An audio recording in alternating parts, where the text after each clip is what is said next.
Pablo, bonjour. Bonjour. Alors merci de te prêter au petit jeu de l'interview pour la reprise de Décodeur. Alors tu le disais dans ton portrait, la danse te demande énormément de travail. Est-ce que tu peux quantifier ça quelque part de manière concrète pour nos téléspectateurs? Pour l'instant, pour moi, ça a été 15 heures de travail par semaine. Parce que je suivais une formation scolaire à côté.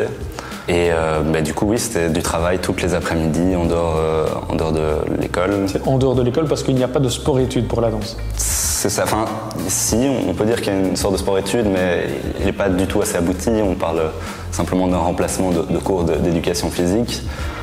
Sauf que pour faire un réel sport-études pour la danse, il faudrait du travail tous les jours, comme c'est fait dans beaucoup de pays à l'étranger. Et c'est vrai qu'ici, on n'a pas cette chance en Belgique. Donc si on veut en vivre et en devenir professionnel, il faut absolument passer du temps en dehors de l'école tous les jours, quoi. Ça veut dire que ça te laisse du temps quand même pour la vie à côté de la danse? C'est pas compliqué aussi? Ça a été compliqué, beaucoup de mixer en tout cas ça avec une vie sociale aussi, pouvoir continuer à avoir des amis.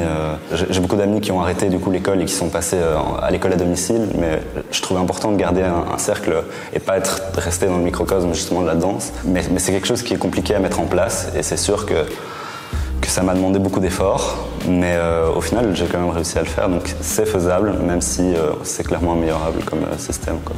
Donc c'est une grosse charge physique, et à côté de ces charges physiques, quelque part, il y a une charge mentale. La danse, elle est peu reconnue, on ne sait jamais si on doit la mettre du côté du sport ou du côté de la culture, tout simplement. C'est sûr, et pour aller demander des subventions, à qui est-ce qu'on va demander? À la culture, au sport, ou même une reconnaissance. L'ADEPS reconnaît très peu la danse comme discipline sportive, alors que c'est quand même un sport qui est une discipline qui est très très très sportive et qui ajoute une touche artistique justement au sport. Et je pense que c'est tout l'accomplissement de la danse, c'est de réussir à mêler les deux. Ça veut dire que les gens autour de toi, ils comprennent ça, ou tu souffres un petit peu de l'image que ça peut renvoyer? La danse classique et néoclassique est très connotée dans l'imaginaire collectif et souffre de nombreux clichés. C'est lié à l'exposition médiatique qui est faite de ça, qui est très faible et culturelle aussi. On en voit peu en Belgique, donc forcément les gens n'ont pas vraiment d'idée de ce que ça peut représenter la danse et donc sont avec des clichés dans la tête, logiquement. On imagine que toute cette charge physique, cette charge mentale, ça a dû te façonner tout au long de ton expérience de danseur. Je pense que oui, forcément. Ça m'a appris plein de bonnes choses.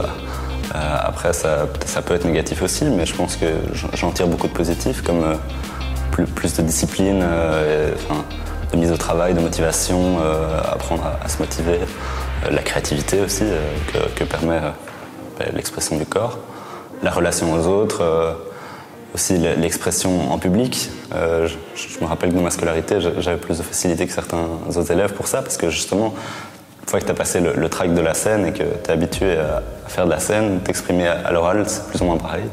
Et je pense que ça peut aider beaucoup dans d'autres disciplines qui ne sont pas forcément liées à la danse, en tout cas. Et ces qualités, elles sont importantes et de plus en plus importantes, même vis-à-vis de ton futur, puisque maintenant c'est direction l'étranger. Beaucoup d'ouvrages de certains danseurs qui disent qu'effectivement c'est très très dur de concrétiser cette carrière. Ça ne te fait pas peur? Bien sûr, ça me fait peur. Je pense qu'il faut une part de peur pour rester réaliste. C'est sûr qu'avec cette crise du coronavirus qu'on traverse, il y a moins de places qui vont s'ouvrir, il y a plus de danseurs qui vont vouloir rester dans leur compagnie. Ça va être plus difficile de trouver du travail, mais j'espère pouvoir y arriver et j'ai quand même de l'espoir. Et de toute façon, même si je venais à ne pas y arriver, comme j'ai dit, je tenais à avoir ma scolarité terminée et je pourrais tout à fait me lancer dans des études supérieures. En tout cas, on te souhaite bonne chance. Merci beaucoup. Merci Pablo pour tout ceci. Merci à vous.